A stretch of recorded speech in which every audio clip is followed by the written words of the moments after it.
Hello and welcome to the Noble Leaders Cup. I am Kjotleik. This is the first qualifying round. The game is George I of Greece versus Zakariya of the Berbers. George I is expansive and imperialistic, and the Greeks start with fishing and hunting. Zakariya is charismatic and imperialistic, and the Berbers start with mysticism and hunting. These are the starting positions. This is George I. Let's get the resource bubbles on. Starting here next to some gems, some ivory, there is a double clam, there is rice over here, some oil for later, another rice, and there is some bananas. It starts here. The western continent, western starting continent is this one. Zakariya, let's see, where can he be starting? He is starting right next to him actually. Very close proximity to George. There are pigs, dyes, some uranium, there is clams, sorry, and there is aluminum down here. So let's see if this proximity means early war or whether they are going to stay friendly and just expand. I don't know. Let's get the game rolling to check it out, shall we? George I of Greece versus Zakariya of the Berbers in the first qualifying round of the NLC. Buddhism already for Zakariya then, one city each, and Zakariya is actually pleased with George now. That is something, isn't it? And George I is 1.3 times as strong as Zakariya as well. And now Zakariya is down to cautious. They are up to 3 cities each. They are in different religions, with Zakariya in Buddhism, George in Hinduism. They are approximately equal in score. Zakariya first to 5 cities. They have touching borders, but they have a lot of land to expand into. So I don't expect an early war, but you never know. Cautious is cautious. 7 cities to 5 in favor of Zakariya at the moment. Turn 137 now. 7 to 6 is the city count at the moment. And now Zakariya is actually pleased with George I, even though they are in different religions. Going for horseback riding George, getting that one. Aesthetics next. And Zakariya, well, he's going metal casting, and they are jumping up and down on the leader list, so I have a little trouble following, but I think it's Zakariya that has 9 cities now, and both of them have 9 cities. Turn 177, 10 cities, George is first 10 cities.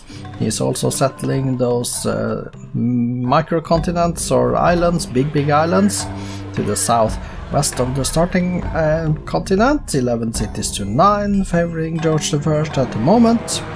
196, turn 196, and now Zakariya is friendly with George I as well, and George is getting his optics, going for engineering next. Zakariya is on the guilds. It looks to me like this could be an expansion game, and George I is going into astronomy, getting that, which means that he's going to settle the new lands in the not too distant future. Zakariya getting banking, feudalism next for George then, taking relatively fast, guilds as well. 12 cities to 10, favoring George, 13 to 10, as I just said that, because he settled in the east and the New World, and also up in the north, in the middle. So now he's expanding rapidly. George I is really building his settlers and getting them out there. 16 cities to 10, 17 cities to 10, and Zakariya doesn't seem to get into the New World at the moment, which means that he now is left behind. 19 cities George, 20 cities George, and Zakariya is still on his 10, and George I is also now stronger militarily than Zakariya, 1.4 times. Going for economics next, while Zakariya is on nationalism, but 20 cities to 10, that is an advantage. 21 to 10, and I believe George I has his pick of victory conditions now. Turn 265. And there is the diplomatic victory, and this time it was Zakariya that got the win. George I laid down the game, he laid down his weapons, and this time he voted for Zakariya and gave away the Diplo win, and Zakariya has gotten through to the second qualifying round. This was the game George I should have won. He did not, as he gave it away. Congratulations to Zakariya.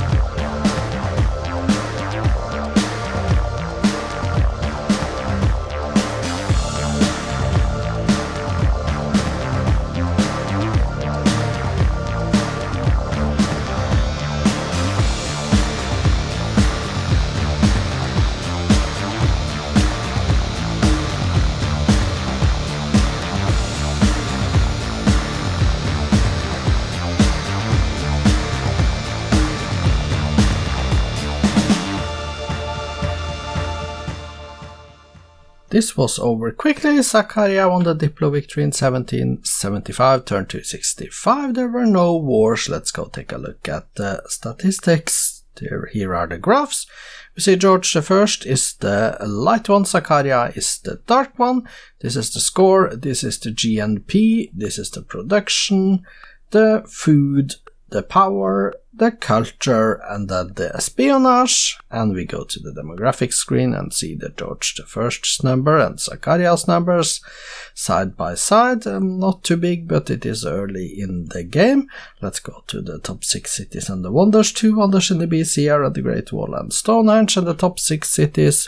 We have Zakariya with Algiers, Athens for George I in second, and then George has, well, the second, third, fourth, and fifth, and then Zakariya has the 6th city. Statistics then. George I, 22 cities built, 4 religions, 1 golden age, currently on 19 mines, 16 towns, and 12 cottages. He did build in his cities 14 granaries, 12 barracks, lighthouses, and harbours, 1 hanging gardens towards the bottom there. Let's go page down and see the Great Wall is the last on the list. Current units then for George, 36 longbowmen, 16 workers, 10 macemen, down to 1 caravel. He trained in his cities, 41 workposts, 38 archers, 26 settlers, down to 1 great prophet. The kills then 0, and the losses were 0. Zakariya's numbers, 10 cities built, 2 religions, currently on 19 mines, 7 windmills, 6 fishing boats, and towns. He did build in his cities 10 lighthouses and czars, 8 barracks, 1 Moai statues. Let's go page down and see the Apostolic Palace as the last item on the list. Current units, 20 longbowmen, 12 macemen, 7 workers, and down to 2 caravels. He trained a total of 28 archers, 22 Christian missionaries, 14 Buddhist missionaries and galleys, down to 1 great engineer. And then let's confirm the kills to be 0 and the losses to be 0. Let's go to the victory conditions screen.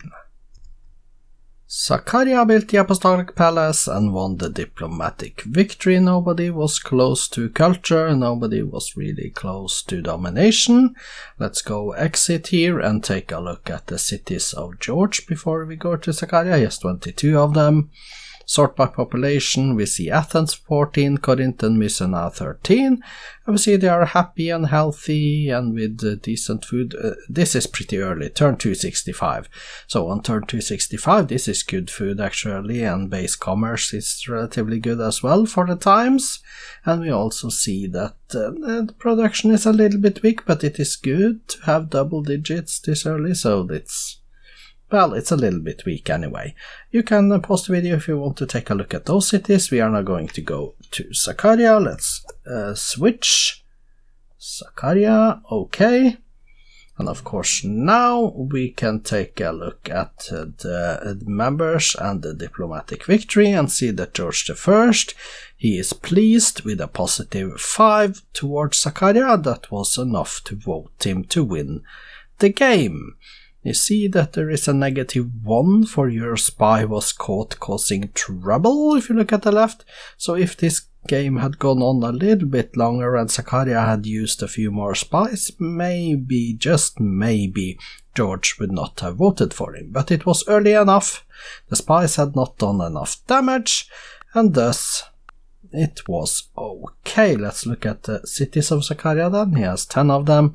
Sort by population, we see Algiers and City 11 and Rusicada 10, and you see they are healthy and happy and they have some good food and commerce, well, decent food and commerce, and the production actually producing 3 wonders, 1 national wonder and 2 world wonders with a decent production, I might add. Congratulations then, Zakariya with the diplomatic victory, turn 265. Tomorrow's cup game is the game between George III versus Bayin Aung. I hope to see you back for that one. I am Kjotleik, this has been the Noble Leaders Cup. Goodbye for today.